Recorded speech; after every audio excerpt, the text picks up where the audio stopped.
Good day, everybody. I'd like to welcome you to the first CanBeWell public webinar, Navigating the Stress of Back to School. Some quick housekeeping. Please mute your microphones, and for some sections of the presentation, we will have you turn off your video cameras. You can do this by going to the bottom in the left-hand corner of your screen and clicking both the microphone and the video icons. They will show a red line through them when they are off. For the start of the presentation, we will have everyone's muted and cameras off. This is a public presentation and will be shared through many networks as well as YouTube. If you do not want to be seen, please keep your camera off.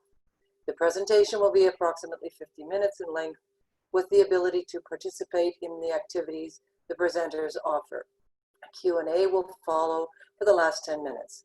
We ask that you write your questions down during the webinar, as they may be answered further into the presentation. If you have to leave early, please log off quietly. You will be able to view the recording from our website link. If there isn't time for all your questions, you may contact the office and they will forward your requests, or the presentators will share their contact information at the end of the presentation.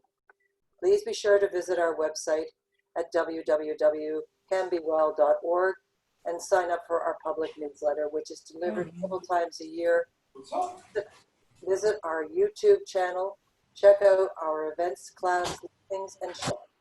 If you like what you see, consider becoming a member, sign up for classes, join our event, and begin your journey with bioenergetic wellness. Please help me in welcoming the panelists today: Paula Nowak, Lisa Marcovici, Tanya Levy, and Natascha Polomski. Paula will be sharing building stress capacity through intentional movement. Paula is a returning member of CanBeWell and is a Touch for Health brain gym and yoga instructor, as well as a certified coach and Eden Method facilitator. For over 15 years, Paula has taught integration movement, mindful relaxation, and yoga to people of all ages. Please help me welcome Paula. Thanks so much, Virginia. I appreciate that. Welcome to everyone. How well do your children manage stress? And how well do you manage stress? We build our stress capacity by enhancing our awareness of our stress level, tension, and energy. Our children will require these skills of self-awareness heading into the most unusual fall. Our goal as parents and educators is to model and explicitly teach the skills of building stress capacity. And that's about intentionally managing our energy and our tension. And we can do this through self-awareness and intentional movement. Dr. Dan Siegel suggests that for anything to regulate, for anything to come into balance, it needs to monitor and modify. And the monitoring is about awareness, and modifying is about action. So managing and shifting our stress is about self-awareness and intentional action. So today, I invite you to experience an intentional pause, to interrupt the cultivating regulation and balance and well-being. I invite you to begin with a pause. So at this time, I invite you to either soften your gaze or close your eyes and come into this present moment. Tuning into the body, tuning into the breath, and intentionally noticing. What are you feeling right now? What is your energy level?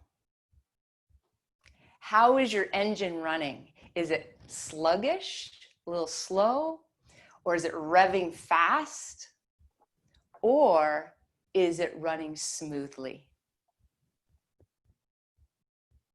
Tuning into your tension. Is your tension level low, medium, high? Knowing that we do need tension to take action and move forward. Now let's focus on the breath for a moment.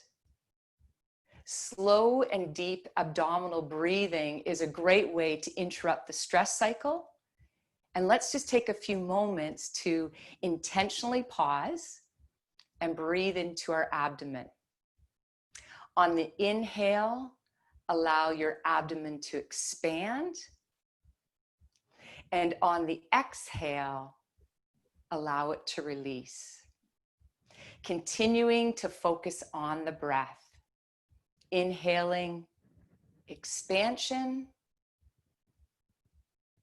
Exhaling, releasing. What do you need to come back into regulation and balance? I invite you to experience an intentional movement from Eden Energy Medicine, from the Eden Method. And it's about shifting your energy and your tension. They call it the triple warmer smoothie, and I like to refer to it as the stress smoothie. So let's begin by rubbing our hands together.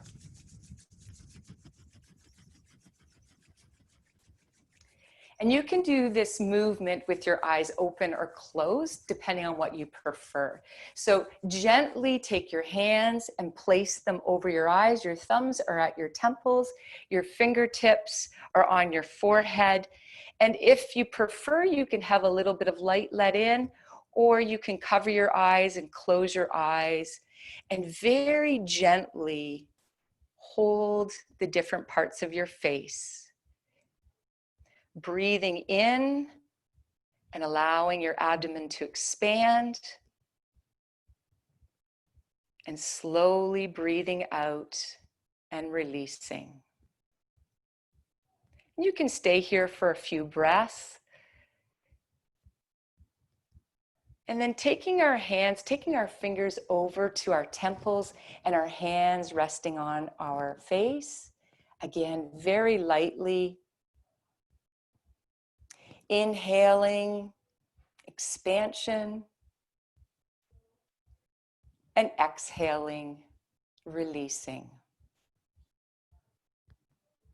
And moving our hands up to just above our ears, and our fingertips may touch at the top. Breathing and releasing. Taking your hands behind your ears, continuing to focus on the breath. Adding a little smile to your movement, to the back of your neck, very gently holding. And then onto your shoulders. You can add a little more pressure here if that feels good. And then slowly bringing your hands to your heart center. Continuing to focus on the breath. And taking an intentional moment to tune into your body. Noticing if there is a shift in your energy and tension. Perhaps there's a shift in your mood.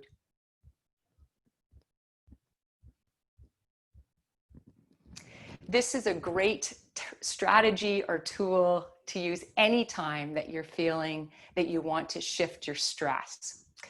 This stress smoothie is a great movement to be mindful, to come into mindful awareness and mindful action, and to shift stress.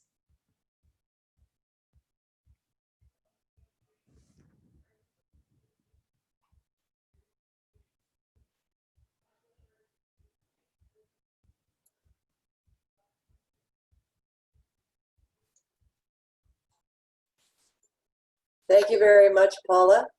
Our next presenter is Lisa Marcovici. Lisa has been engaging students of all ages to help improve their focus and access their learning through movement and using Brain Gym. Lisa is a member of the CanBeWell as well as a founder member of Brain Gym Canada, which is a partner organization with CanBeWell. Please help me welcome Lisa. Thank you very much, Ginny, for a lovely introduction. Hello and welcome, everyone. So to continue with the idea that Paula introduced us to, with noticing and becoming aware of what happens physically when we go through stress, I would like to propose brain gym as another way of moving attentionally and building a bridge towards choice. That is, instead of being in that reactive, stressful state, we can use movement to become more intentional about how we wish to act instead of just simply reacting to a stressful situation. And Paula mentioned it as well. This is not just for our children, but this is for all of us, of children from 0 to 120. We all have the same physiological response to stress. The image that I'm showing you here is to give you a bit of an idea. The stress response is really generated in the brain stem, where all involuntary activities are triggered from, including our breathing, our digestion. You don't think about which products to release to digest the food you just ate, our heartbeat, and so on. Breathing is one of those skills that we do have an effect on. So Paula's example of using the breath to calm the system is a beautiful one. And it is also something that we do in Brain Gym. In Brain Gym, we look at the communication between all these different areas of the brain, and we refer to them as the 3 dimensions of learning. And essentially, the brainstem communicates with the frontal cortex and the limbic system at all times in those 3 dimensions. To give you an idea, we're looking at the 3 dimensions this way. So in academics, we tend to spend a lot of time on the laterality midline, the mental aspect of learning, where right and left hemispheres need to communicate, right and left sides of the body need to communicate. But really, that is not technically accessible if we don't have the emotional midline, the stability midline, the centering midline available, and the focus midline, which is our participation midline. So you see them here, the penguin representing that physical aspect of learning, that participation midline, if we're ready and willing to engage in something. The emotional, the stabilization midline when we feel centered. And the presenters following me are going to talk more about those 2 dimensions.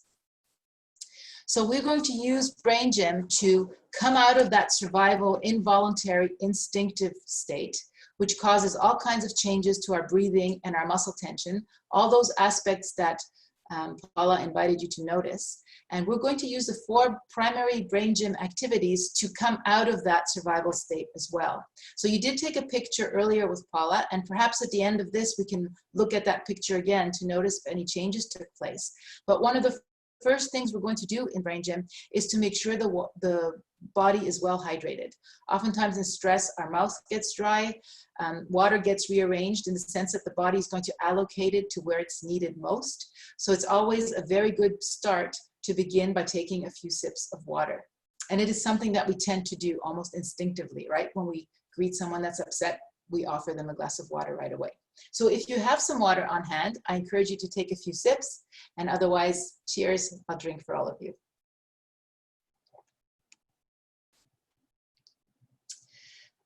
The second part, once the system's energy has been rebalanced with water, we begin to take a look at activating that midline. So we're going to use movement and the 2 sides of the body to start activating that bridge that connects the 2 sides of the brain.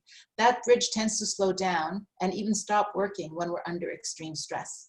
So the points that we use in Brain Gym, for those of you that know meridians, are the kidney 27 points. It's the end point of the kidney meridian.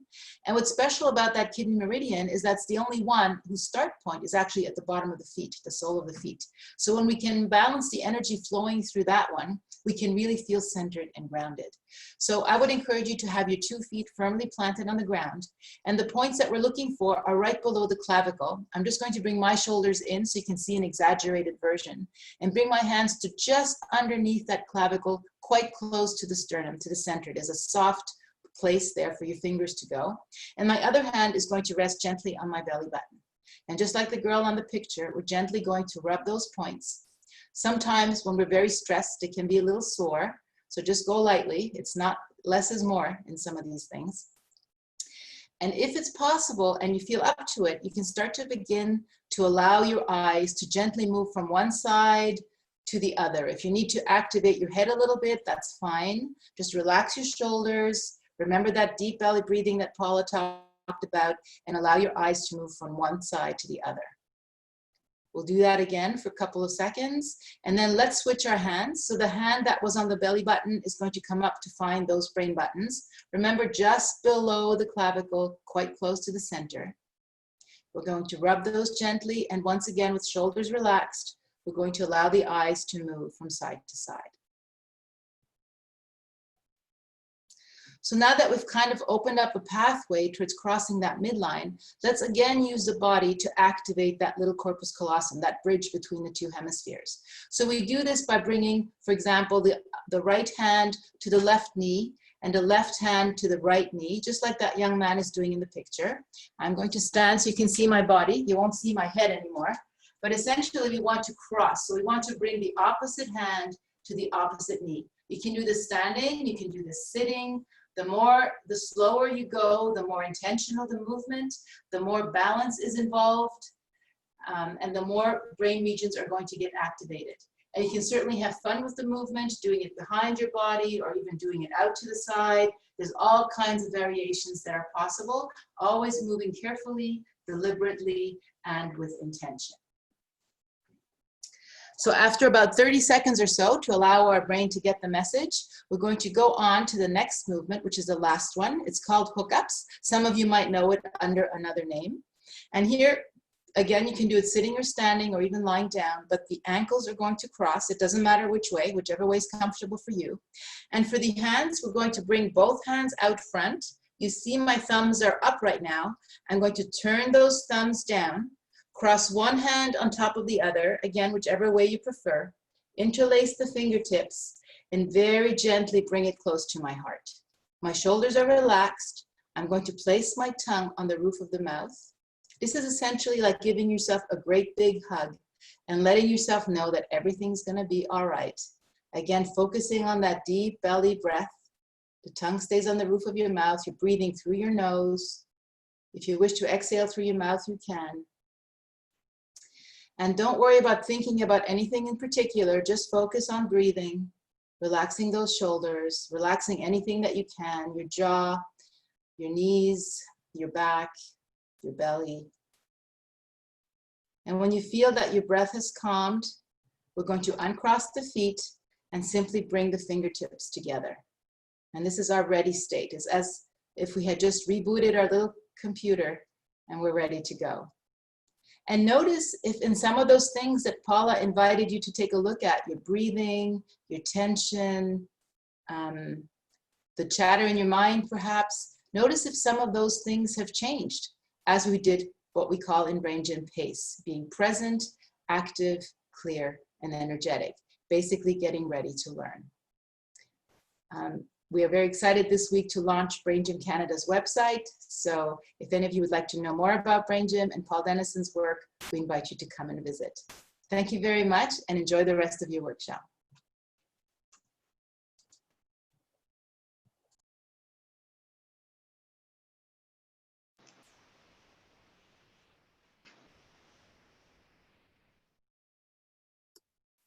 Sorry about that, couldn't get the timer to go off.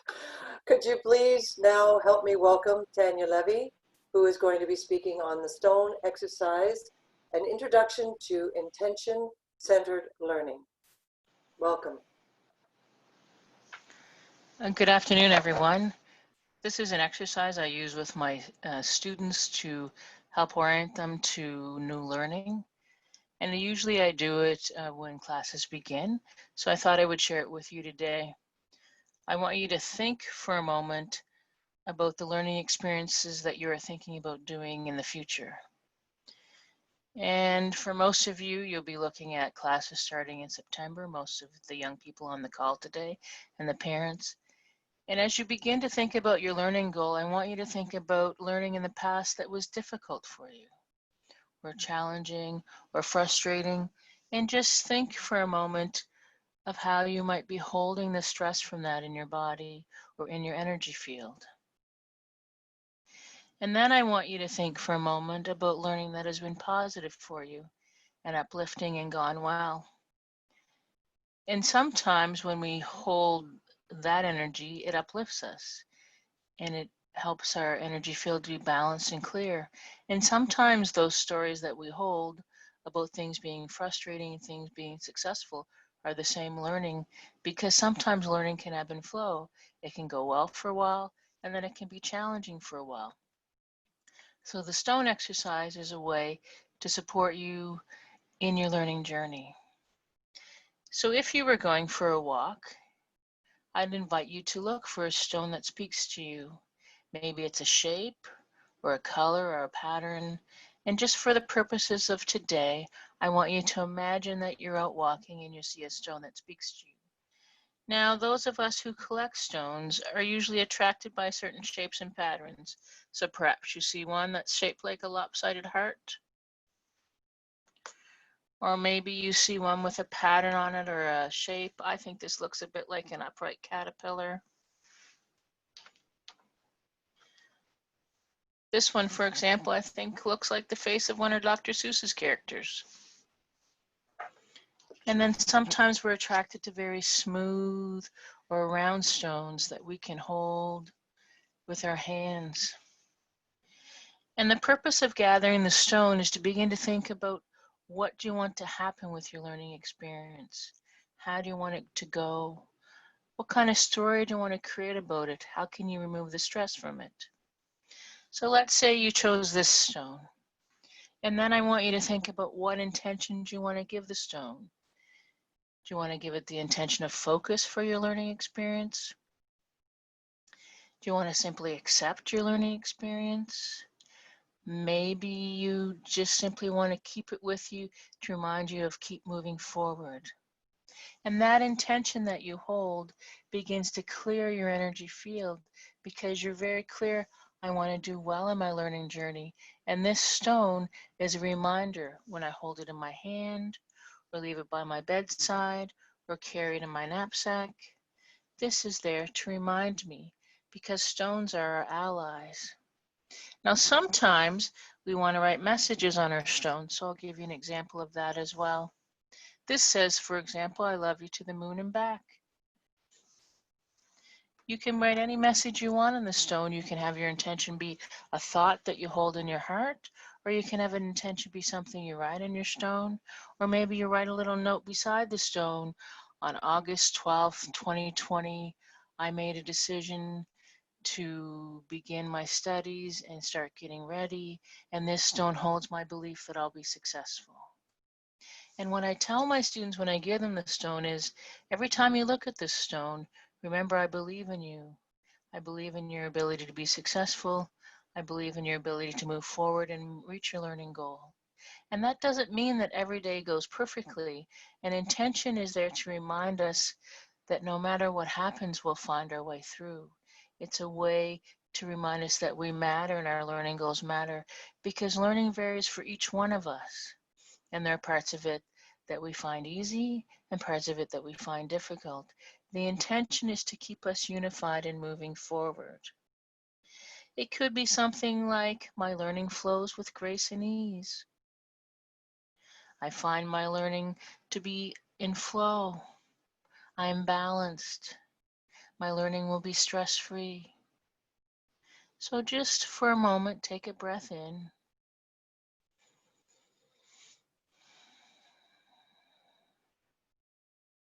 Imagine you found a stone that speaks to you.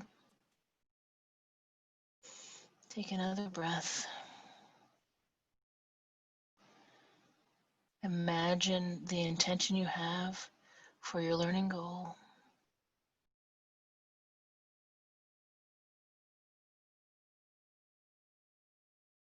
It could be, as I said, for your learning to flow with grace and ease. It could be to stay in balance. Whatever you choose, I want you to breathe in and place an intention in the stone that you're holding in your hand.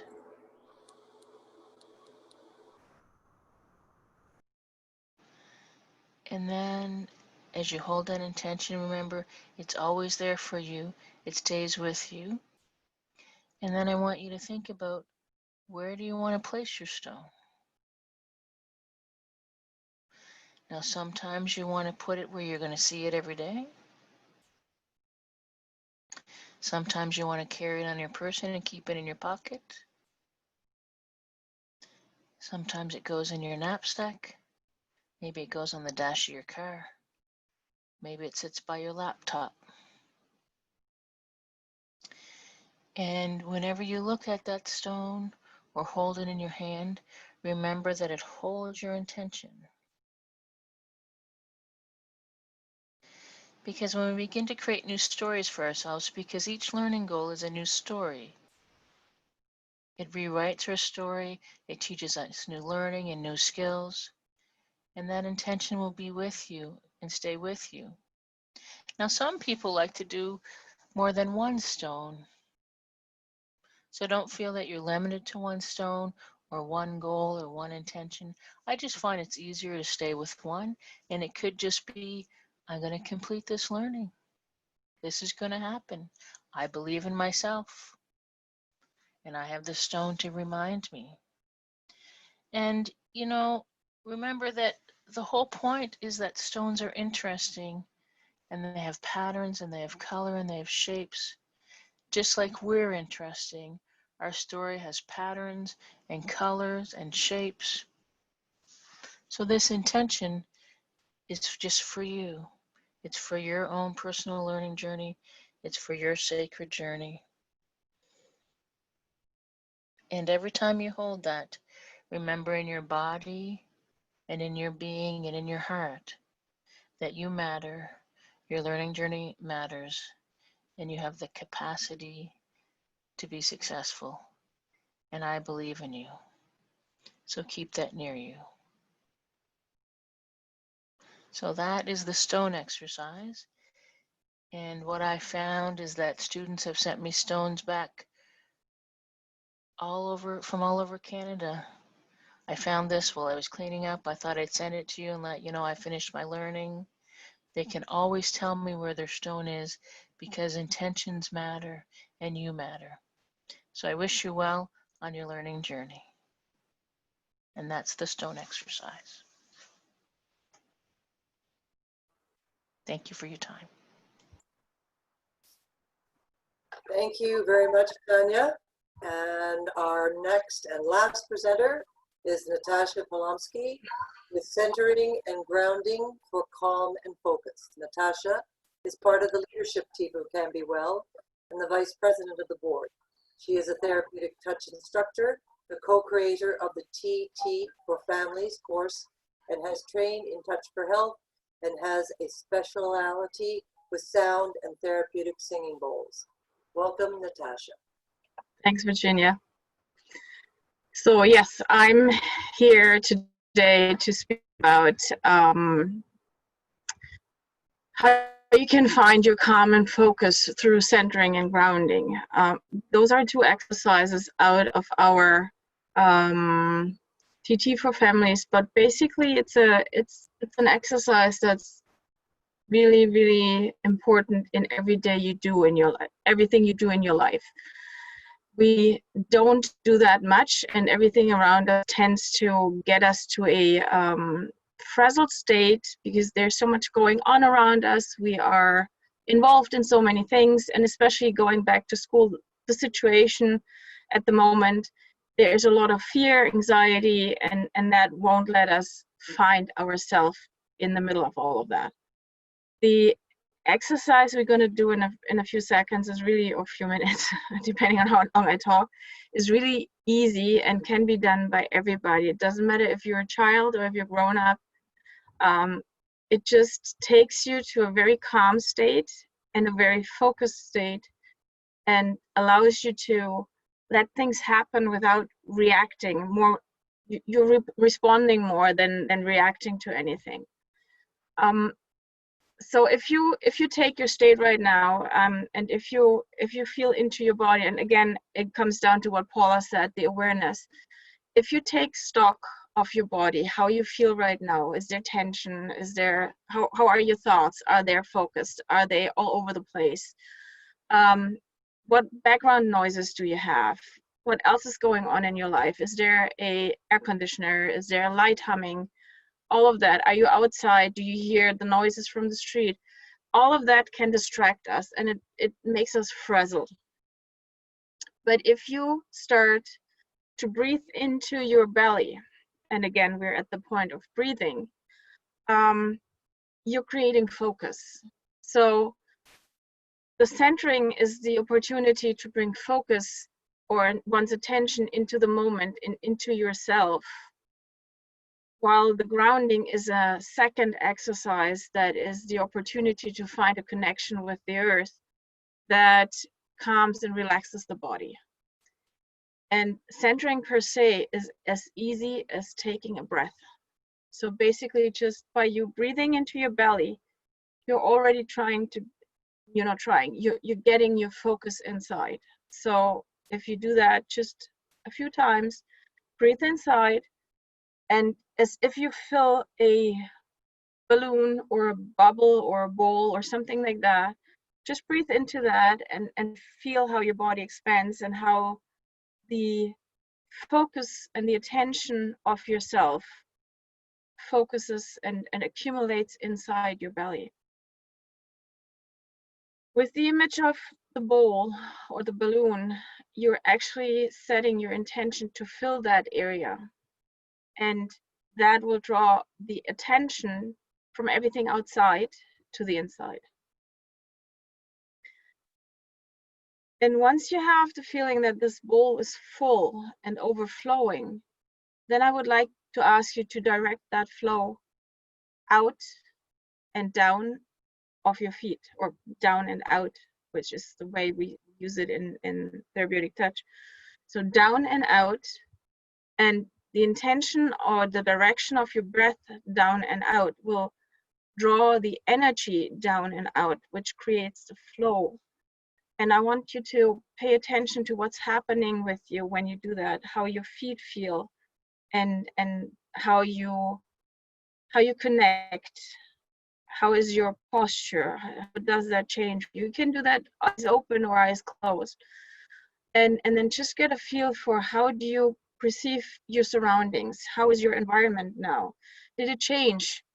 And in what way did it change? And again, raising the awareness. So what happens is we are usually in a tense state. We are usually in that anxiety-based environment right now and fear-based environment right now. And especially for the kids, that reflects all to them. And going back to school and the discussions, if yes or no or whatever, that all creates uncertainty and anxiety. So when we can start breathing and removing that tightness in the upper chest and start breathing deeply, it starts to relax our muscles and it brings calm. So when your first reaction is that, that's basically you trying to breathe into your belly, right? So again, breathe deep, fill that bowl, send the energy down out of your feet, and then react, or respond better than react. If you can do that for your kids, you yourself, you will have a better interaction with your kids. You will have a calmer interaction with your kids. There won't be as much panic, which in case or in return leads to them not being as anxious and fearful. And if you teach that exercise to your kids by example or by doing the exercise, that gives you the chance to really hand them a really easy tool that they can use anywhere and everywhere. And a kid that can stand back, take a breath, and ground will be way better off in this world than a child who didn't learn that, because they can take time to think, they can function. They're not in fight and flight. They are focused inside, and they can work with what is given to them and use it to their best advantage. Basically, the program we have with Therapeutic Touch, the TT for Families, is created to give parents and children the exercise and the experience with energy work in an easy, fun way. Raising bioenergetic awareness came to be out of the necessity we saw during this time and isolation. And we realized that not everybody is really aware of what's going on around them, but most people aren't even aware of what's going on within them and how they react instead of respond. So that's why we created RBEA, Raising Bioenergetic Awareness. And I'm really happy to have that tool to hand it to you. As per personal experiences, the centering exercise, if you do that with somebody who's anxious, their voice before will be panicky, their voice afterwards will be calm and even. And that tells me it's the best tool I can use for everybody because it's easy, it doesn't cost you anything, it doesn't cost much time other than 2 minutes to breathe. And just use your imagination. If you want to do it a little bit more, you can direct the flow, the outflow, the outbreath into the feet and have your feet standing in water or in sand or anything that's connecting you more to the ground. Those are pictures that you have to find for yourself because not everybody's comfortable standing in the water. I'm very comfortable with that. Mine is a rushing little brook and everything's just washed away. But it's important to have the connection to the earth because that gives us the flow through us, the energy flow. We're not taking on energy from others, and that's basically it. So yeah, thank you much.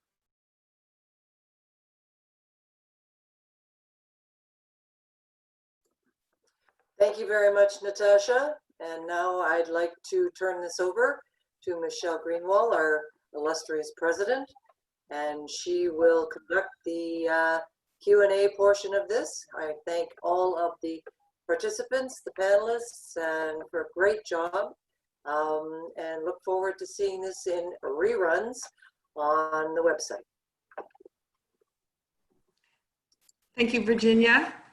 And thank you, everyone. Those tips are fantastic. And I feel much better now, having walked through all of them.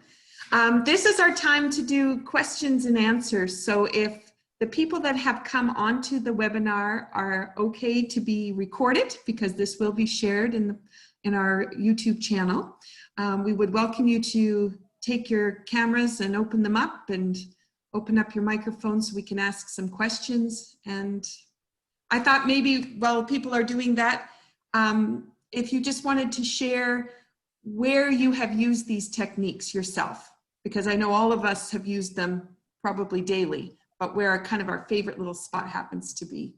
Paula, do you want to talk about where you use yours? Well, I know in the past I used to use it when I was at school, especially if I was dealing with a conflict. That was often something that would help calm me after a conflict or during a conflict. Now, my favorite place to use my tools is actually outside in nature. So I love what Natascha said. Really, when I'm outside, I just feel so good, and it re-energizes me and helps me to deal with stress. Beautiful. Lisa, how about you? I basically use it all the time these days, so I can't really give you a specific example. But when I first started, it was to support my children with school, all of us, as we were doing homework together and so on. So it was definitely something that we used to get ready to learn and get ready to be at our best. I use it now for sports, if I'm running, if I'm exercising, to get ready, even meditating. I find I can access the meditative state much more efficiently when I'm in a relaxed, integrated kind of form, where I feel nice and grounded and centered. And this relaxed focus, I think, is the key to what Paula was saying too, that we really need to be aware of what's happening in our body and address those physical symptoms of stress before we can expect ourselves to do anything else.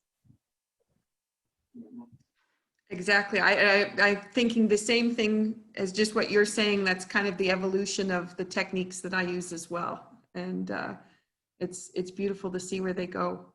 Tanya, I know you shared some of the stories of what people have brought back for you for the stone exercise. What else might you want to share that's your personal thing? Well, I think if I'm starting something new, I might take a stone and look at it and have it hold an intention and leave it in a spot I can see it. I use stones a lot in my gardening and give them intentions of helping my plants grow. If I'm doing a movement practice, I might have a stone with me while I do the movement practice. It's just another way to support myself in a tangible way.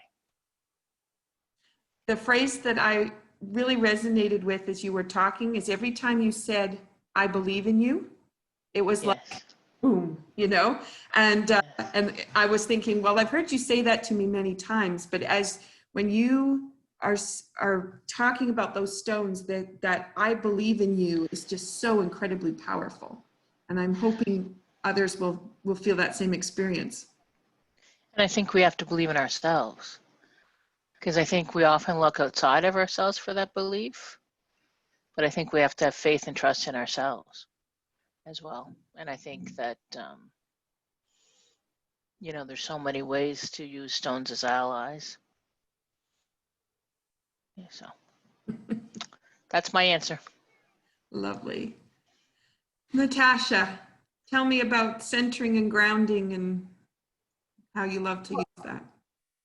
For me personally, it's anytime I start something new, it's a given that I start, and I do that now even not consciously, but I take the deep breath. I don't think about it. I take the deep breath and I direct it outside, out of my feet. So my centering and grounding is there before I do anything else. I like to get other people to do it when I see they're panicking. So if I have somebody, and I had that a couple days ago, that there's a friend who was panicky and high anxiety, and you can hear that in the voice because the voice becomes pitchy, so really high and pitchy, and I'm like, okay, start breathing, fill your balloon, and then breathe out of your feet and put your feet in the water and let it wash away. And within 2 minutes, that voice was calm and even, and you wouldn't believe it. Like just doing that little exercise gives so much calm and peace to somebody who's and I've been there. The mind runs away. The mind is going constantly, and everything around you is making you almost itch. But with that simple exercise, you can bring calm and peace, which allows then in turn to go about your everyday life, whatever you have to achieve. If you have to go into an exam, if you have to sit in school and deal with other people, or into a meeting, or even just to get your day going. It's a tiny little thing that takes 2 minutes, and it just makes your whole world different. Thank you. You're right. I was thinking, Lisa, when you said you took up the brain gym techniques for your kids first. So I know that we're going to have people that have been watching, and they're thinking about how can I give my child something, but this really is a family venture for all of us to be together. I thought maybe you could just talk a little bit about maybe that family connection that you were able to do. Yeah, absolutely. And I think sometimes we are referred to as a sandwich generation, where we're raising our children and we're also taking care of our parents. And in that situation, again, I found the brain gym activities to be extremely helpful to me personally, to be able to fulfill those two roles as sandwich generation. Because when we are stressed, the energy we're giving off is a stressed one, and our children understand that. Our pets understand that, right? I mean, even when we're walking our dog, if we're nervous, he'll be nervous, and if we're calm, we're calm, and babies understand that too. So it's really important to self-regulate first, and both Paula and Natascha mentioned that that's the model that we are presenting to our children, and they will be able to learn from us. So if we're modeling self-care, and if we're modeling doing pace before we go out somewhere, they're going to do it too. It's like learning how to zip up your coat and tie your shoelaces. So I really did learn brain gym. At first, I thought I was learning it for my children, but I definitely learned it for myself first. As the teacher so wisely said at the beginning of the class, and I said, no, come on, I'm here for my son, you know. But then finally, it was the greatest gift for me. And then I was able to share it with my parents and with my children and with my puppy now, and you know, whoever comes close enough for me to share it with. One of the things for me, teaching, I had a high stress job running a dance studio. And so I would make the point of when I was picking my children up from school and taking them to the dance studio, that's when we would work with those techniques. And I was very specific with my goals of what I wanted for the day.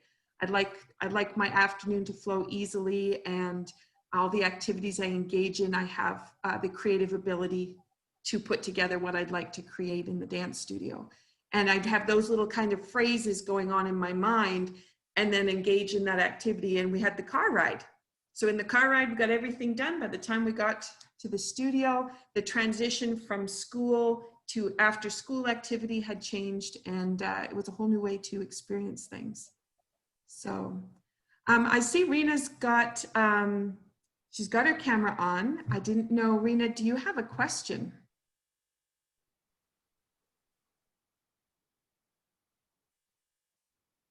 And maybe not. No, I don't have a question. I'm just enjoying listening to all the techniques that are suggested. Beautiful. Thank you. Okay, so is there something that each of you might have thought of as you were presenting and listening to each other? As I know we had quite a good time conversing as we were preparing for this webinar. Maybe some other things have popped up. Did you want to comment on anything else?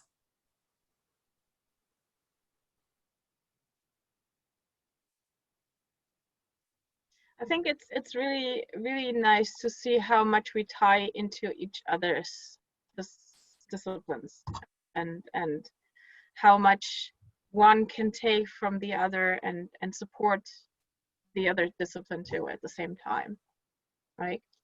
And it's amazing to see what tools we have in the bioenergetic world that are tiny things, but they have such a huge impact. So that's the amazing, that and it amazes me every time, like no matter what thing comes up, and some of them I know by heart and others I don't, but still it's every time there is the effect where I go like, yeah, that's it, just do it, right? And it's so easy.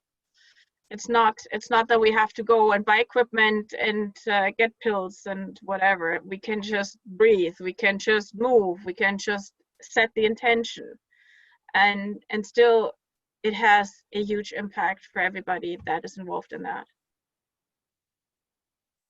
Yeah, I really agree with Natascha. And the thing that I would add, especially during these crazy times as parents are navigating huge decisions, and I'm grateful that my kids are a little bit older and I don't have to navigate those decisions, but I think it's very much a question of empowerment, taking our power back. There's so much going on right now that's designed to make us feel afraid and helpless, so we fall into that survival pattern so easily. But setting an intention, whether you decide to do it with a stone, which I love that idea, I think that's wonderful. I have a nephew that I'm going to do that with today. I know he's going to love that stone idea. And taking your intention and making it concrete is such an empowering feeling that we can give ourselves and our children. And learning techniques that teach empowerment is the greatest gift that we can give ourselves and our children.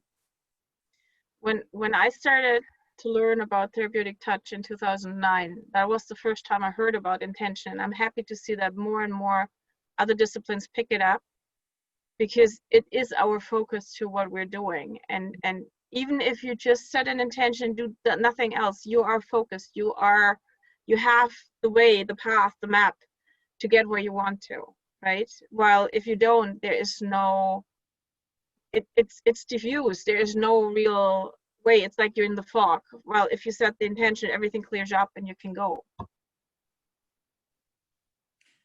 That's where, Tanya, your focus on, there can be experiences with learning that may not be so pleasant, and there can be and tomorrow they might be like, so I guess I just feel like right now in the midst of the pandemic, there is so much change and grief, and there's changes in routine and changes in connections and changes in social networks, and like, for the first time in 10 years I couldn't see my friend, because of self-isolation. And I think that we really need to be gentle with ourselves. Setting an intention does not mean we create an expectation and then get stressed out because we don't meet that expectation. And intention is there to support us and help us balance and to be gentle and compassionate towards ourselves. It's not another thing on our to-do list. Because I think right now there's this expectation, oh, you have all this time in the pandemic, you can go learn a new skill. That's craziness. You know, I'm sorry, but it is. You know, managing daily life is, you know, enough right now. And the purpose of the intention is to support that managing and that acceptance and the allowing, and to try not to add more to our plate. So I just wanted to say that the intention is not meant to be a stress, it's meant to be a support. I think the point in that is also to be aware that I don't set an intention to win $5 million today, right? You set small intentions, small achievable things. So if I set my intention for easy flow day, or I get all the chores done that are time sensitive, those intentions are really doable. While if you go and say, well, my intention is to win 5 million today, then I think that's kind of out of the limit of your intention, right? So that then becomes the stressor, because you don't win the 5 million. But if you set them in the right way and keep them small and tangible, it's the best thing you can do. And for the people that are watching the video in replay, what we did before we started, and something that we do at CanBeWell in all of our meetings, is we have a goal that we set. We have the intention of what we want to achieve when we gather together. And then we always do an exercise similar to what you saw today. And we just pull that exercise in, and energetically, all of us then become connected to the outcome of what we want to achieve. And it just seems like everything we touch has this flow. We don't always agree on everything. We all have different visions of what we would like to have happen, but by the time we get to the end, we always have the vision clear of what we set out to do. And it's really been a beautiful experience. So we can do it personally in our lives, we can do it together as family, but we also can bring it into other aspects of our lives. And as we're doing our work, and some of us are working at home and that's stressful, some of us are going to work and that's stressful, but to be able to bring these tools in and even do them with the team that you're working with at work can be very helpful as well. All right, well, I think this was a great kickoff for the public webinars. This beautiful team, we had so much fun last week bringing this together for everyone, and it's been a delight to hear the skills and the expertise that is present within our community. And this particular group has chosen to gather again next week, and we will be sharing more of what we can help with as everybody navigates to get closer to September and school and work and obligations, and we want to help you with more tools. So we invite you to check back with CanBeWell's YouTube channel, because that's where we'll be posting it. You'll be able to check things there, but you can also go to our Facebook page, and we have both the Canadian Association of Bioenergetic Wellness, and we have a group called CanBeWell, and we'd be happy to have you join us there. And so what I'm going to do now is put the contact information up for these wonderful people and bring a finish to the webinar. And if there are any questions or anything that people have as a result of viewing or being exposed to some of the ideas, then we invite you to contact these people or contact our office@canbewell.org, and Michelle Mather in the office would be happy to direct you where you need to go. So any last words you'd like to say, panelists? I agree.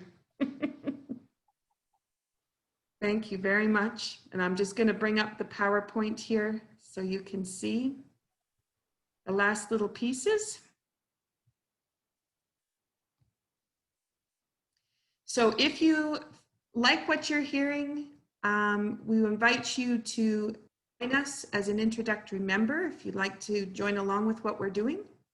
And there are many aspects of things that you can experience as a result of being a member. But also, just hold on here. It doesn't want to move forward. There we go. Today's presentation has been brought to you by our Leadership Team Webinar Committee. And these are volunteers who are making a difference globally. So we have what's going on within, but we also have what's going on around. And I'm just bringing in the last piece here. Here's the contact. Paula Nowak can be found at learninginfinitepossibilities.com. Lisa Marcovici can be seen at reconnection.com. Tanya Levy, Tanya, is at Heart Lady Inspiration on Facebook. And Natascha Polomski can be found at turnupthefrequency.com. These wonderful people can be found on Facebook and on their websites, and they have other resources. If you check out their pages, you'll be able to see all of the extra activities you can be involved with them. So thanks everyone, and we'll call it a wrap.